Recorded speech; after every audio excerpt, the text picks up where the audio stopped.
Yan. Ito ang bagong LRT sa Dr. Santos Avenue. No?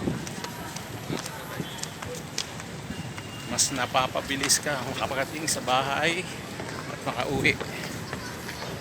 Yan. Oh. Imagine wala pang 20 minutes from Baclaran sa top hanggang dito sa Sukat SM.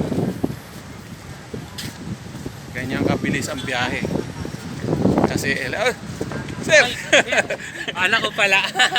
So, di ko lang yung asawa ko eh. Diyan, nandiyan ngayon na. Galing silang Divisoria. Ginawa, di ba? Naglalakad lang kami.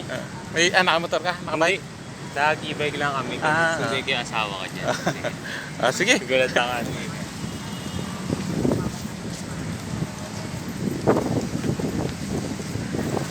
Ayan.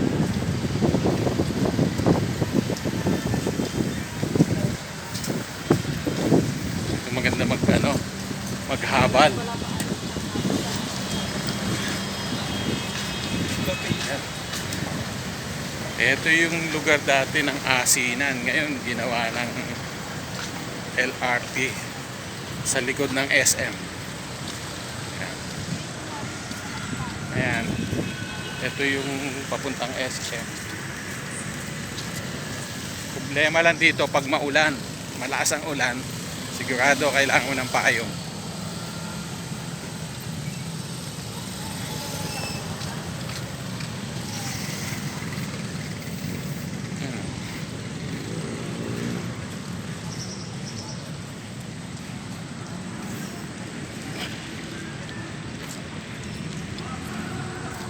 Ayan na, SM na.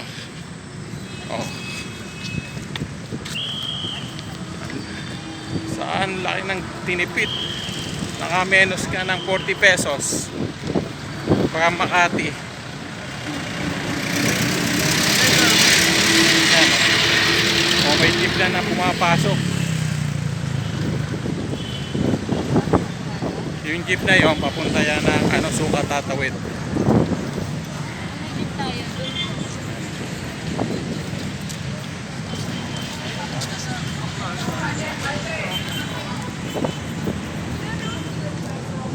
SM.